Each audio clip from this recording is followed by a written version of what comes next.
Hello. അപ്പോഴേ ഇന്ന് ഞായറാഴ്ചയല്ലേ? ഞായറാഴ്ച ആയതുകൊണ്ട് കട അവധിയായിരുന്നു. പക്ഷെ കട അവധിയായിട്ട് എന്താ, നമുക്കൊരു അവധിയില്ലല്ലോ. നമ്മൾ പെണ്ണുങ്ങൾക്ക് ഇതാണല്ലോ, ഞായറാഴ്ച ആയാലും വീട്ടിൽ അടിച്ചു വാരലും ഒതുക്കലും പിറക്കലൊക്കെ ആയല്ലോ. അങ്ങനെ വീഡിയോ എടുക്കാനുള്ള സമയം എനിക്കുണ്ടായിരുന്നില്ല. ഇത് കുറേ ദിവസത്തിന് മുമ്പ് നമ്മളെ വീട്ടിൽ ഉണ്ടാക്കിയ പുട്ടാണ്ട് ഇത്. ഈ ഒരു പുട്ടിനെ കറിയുടെ ആവശ്യമൊന്നുമില്ല. ഇപ്പൊ നിങ്ങൾ വിചാരിക്കും കറിയൊന്നുമില്ലാതെ കഴിക്കാൻ പറ്റി എന്ത് പുട്ടാണ് ഇപ്പം ഉണ്ടാക്കാൻ പോണെന്നല്ലേ. ഒരു ദിവസം വീട്ടിൽ പോയി വന്ന വഴിക്കേ കുറച്ച് ചെമ്മീനും മീനും ഇല്ലേ, ലാഭത്തിൽ കാളമുക്കിന്ന് വാങ്ങിച്ചായിരുന്നു കേട്ടാ. അങ്ങനെ അതിൽ നിന്ന് കുറച്ച് ചെമ്മീൻ എടുത്ത് ഫ്രിഡ്ജിലോട്ടും വെച്ച് ബാക്കിയുള്ള ചെമ്മീത്തിലാണ് ഇപ്പൊ ഈ പുട്ടുണ്ടാക്കാൻ പോണത്. അപ്പൊ കഴുകി വൃത്തിയാക്കിയ ചെമ്മീത്തിലോട്ട് 1 കപ്പ് തേങ്ങയായിട്ടാണ് ഇട്ട് കൊടുത്തേക്കണത്. പിന്നെ ഇതിലേക്ക് കുറച്ച് കറിവേപ്പിലയും കൂടി ചേർത്ത് കൊടുത്ത് ഇനി ഇതിലേക്ക് ഒരു സവാള കുഞ്ഞായിട്ട് അരിഞ്ഞതും 1/4 സ്പൂണോളം ഇഞ്ചി വെളുത്തുള്ളി പേസ്റ്റും ആവശ്യത്തിനുള്ള ഉപ്പും കൂടി ചേർത്ത് കൊടുത്ത്. പിന്നെ നമ്മൾ ഏത് കറിക്കും നമ്മളൊരു മസാല ഇടോട്ടാ. അപ്പം ഞാനിടുന്ന മസാല എന്താണെന്ന് നിങ്ങൾക്കറിയാലോ, ചിക്കൻ മസാല. 1/2 സ്പൂണോളം ചിക്കൻ മസാലയും 1 സ്പൂണ് മുളക് പൊടി ഇട്ട് കൊടുത്തിട്ടുണ്ട്. 1/4 സ്പൂണ് മഞ്ഞൾപ്പൊടിയും പിന്നെ കുറച്ച് പച്ച വെളിച്ചെണ്ണയും കൂടി ഒഴിച്ചു കൊടുത്ത്. ഈ ഒരു മസാല ഉണ്ടാക്കാനായിട്ടേ സവാള വഴറ്റേണ്ട ഒന്നും ആവശ്യമില്ല കേട്ടോ. ഇതേപോലെ നമ്മൾ മസാലയൊക്കെ ചേർത്ത് കൊടുത്തിട്ട് നന്നായിട്ട് കൈകൊണ്ട് തിരുമ്മി യോജിപ്പിച്ച് കൊടുത്താൽ മതിയാവും.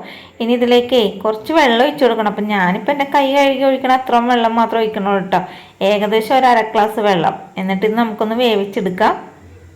ഞാൻ പറഞ്ഞ അനുസരിക്കണ ഒരാളായത് കൊണ്ടിട്ട് ഇടക്കിടക്ക് മൂടി തുറന്നിട്ട് മിക്സൊക്കെ ചെയ്ത് കൊടുത്തിട്ടുണ്ടായിരുന്നു കേട്ടോ. അതുകൊണ്ടിട്ട് തന്നെ അടിക്കൊന്നും പിടിച്ചിട്ടില്ല, നല്ല രീതിയിൽ തന്നെ കിട്ടി. പക്ഷെ എന്താണെന്ന് ചോദിച്ചാൽ ഇതിലെ വെള്ളമൊന്നും പറ്റി കിട്ടിയിട്ടില്ല. അപ്പം ഞാൻ എന്ത് വിചാരിച്ച്, ഇതിനെ വെള്ളം പറ്റിയിട്ടുണ്ടെങ്കിൽ നമ്മുടെ പുട്ടുണ്ടാക്കിയ ടേസ്റ്റ് ഉണ്ടാവുള്ളൂ എന്ന് വിചാരിച്ച് ഞാനിതിനെ നേരത്തെയാണ് ഇട്ട് കൊടുത്ത്. അപ്പം പിന്നെ വെള്ളം പറ്റുമല്ലോ. പിന്നെ തുറന്ന് വെച്ചിട്ടാണ് ഇത് നമ്മൾ വെള്ളം വറ്റിച്ചെടുത്തതാ. നമ്മുടെ വെള്ളമൊക്കെ വറ്റി നന്നായിട്ട് കിട്ടിയിട്ടുണ്ട്.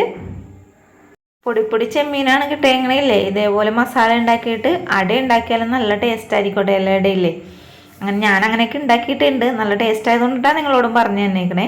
ഇനി ഇതേ പാത്രത്തിലേക്ക് നമ്മൾ പുട്ടുപൊടിയാണ് ചേർത്ത് കൊടുത്തേക്കണത്. ഇനി ഇതിലേക്ക് ആവശ്യത്തിനുള്ള ഉപ്പും 1 ഗ്ലാസ് വെള്ളവും കൂടി ഒഴിച്ചു കൊടുത്ത്. അപ്പോൾ 1 ഗ്ലാസ് പുട്ടുപൊടിക്ക് 1 ഗ്ലാസ് വെള്ളം ഒഴിച്ചിട്ടുണ്ട്. അപ്പോൾ ഏത് പുട്ടുപൊടിയാണെന്ന് നിങ്ങൾക്ക് മനസ്സിലായിട്ടുണ്ടാവുമല്ലോ. ഞാൻ ഉപയോഗിക്കുന്ന പുട്ടുപൊടി KK പുട്ടുപൊടിയാണ്. നമ്മളുടെ ബ്രാൻഡ് KK ആണ് കേട്ടോ. അപ്പോൾ അതുകൊണ്ടിട്ട് തന്നെ അതിലേക്ക് 1 ഗ്ലാസ് വെള്ളം തന്നെ ഒഴിച്ചു കൊടുത്തതിന് ശേഷം ഒന്ന് കുതിർത്താൻ വെച്ച് കൊടുത്തിട്ടുണ്ട്. കുറച്ച് സമയം കഴിഞ്ഞപ്പോഴേക്കും നമ്മുടെ പുട്ടുപൊടിയൊക്കെ അതെ നന്നായിട്ട് കുതിർന്ന് കിട്ടിയിട്ടുണ്ട്. സാധാരണ എല്ലാവരും ഇറച്ചിപ്പുട്ട് ചെമ്മീൻ പുട്ടൊക്കെ ഉണ്ടാക്കണത് ലെയറായിട്ടായിരിക്കുള്ളൂ. അങ്ങനെ ഞാൻ ഉണ്ടാക്കിയിട്ടുണ്ട്. പക്ഷേ ഇതേപോലെ എല്ലാം കൂടി മിക്സ് ചെയ്ത് ഉണ്ടാക്കിയാൽ കൂടുതൽ ടേസ്റ്റ് ഉണ്ടാവും കേട്ടോ പുട്ടിന്. അപ്പം ഞാൻ ആ ചെമ്മീനൊക്കെ എല്ലാം കൂടി ഇതിലേക്ക് മിക്സ് ചെയ്ത് കൊടുത്തിട്ടുണ്ട്. ഞാൻ 2 രീതിയിലും പുട്ടുണ്ടാക്കിയിട്ടുണ്ട്. പക്ഷെ എനിക്ക് കൂടുതൽ ടേസ്റ്റായിട്ട് തോന്നിയേക്കണേ ഇതേപോലെ മിക്സ് ചെയ്ത് ഉണ്ടാക്കുമ്പോഴാണ്. പിന്നെ അറിയാലോ പുട്ടുണ്ടാക്കണ വിധം. അപ്പം തേങ്ങ ഇട്ട് കൊടുക്കേണ്ട ആവശ്യമൊന്നുമില്ല, തേങ്ങ ഇല്ലാതെ തന്നെ ചെയ്യാം. പക്ഷേ ഒരു ഭംഗിക്ക് വേണ്ടിയിട്ട് ഞാൻ കുറച്ച് തേങ്ങ ഇട്ട് കൊടുത്തിട്ടുണ്ട്. പിന്നെ അതിലേക്ക് ലെയറായി പുട്ടുപൊടിയും തേങ്ങയും അങ്ങനെയൊക്കെ ഇട്ട് കൊടുത്തതിന് ശേഷം ആവിയേറ്റി വേവിക്കാൻ വെച്ച് കൊടുത്തിട്ടുണ്ട്.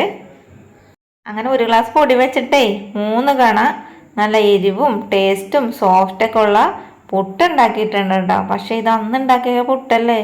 ഇപ്പം എനിക്കിത് കണ്ടിട്ടേ കൊതിയായിട്ടോ അല്ല ഒന്നും കൂടി ഉണ്ടാക്കാൻ തോന്നുന്നുണ്ട്. അത്രയ്ക്കും ടേസ്റ്റാടോ. ഇത് കട്ടൻ ചായയും കൂട്ടി കുടിച്ചിട്ടുണ്ടെങ്കിലേ എനിക്ക് ഭയങ്കര ഇഷ്ടം കേട്ടോ.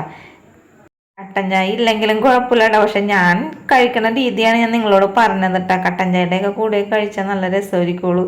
പിന്നെ 100 രൂപക്കായാലും ചെമ്മീൻ മേടിച്ചിട്ട് ഇതേപോലെ ഉണ്ടാക്കാൻ മറക്കരുത് കേട്ടോ. കറിയുടെ ഒന്നും ആവശ്യമില്ലല്ലോ. ഇടയ്ക്കിടയ്ക്ക് ഇങ്ങനെയൊക്കെ ഒരു ചേഞ്ച് ആയിക്കോട്ടെ. പുട്ട് വെറൈറ്റി ആയിട്ട് ഉണ്ടാക്കിയാൽ വീട്ടിലുള്ള എല്ലാവർക്കും ഇഷ്ടപ്പെടും.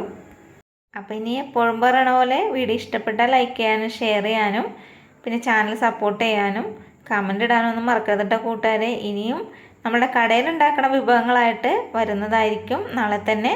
അപ്പോൾ ഇത്ര നേരം നമ്മുടെ വീഡിയോ കണ്ടതിന് ഒരുപാട് നന്ദി. Thank you.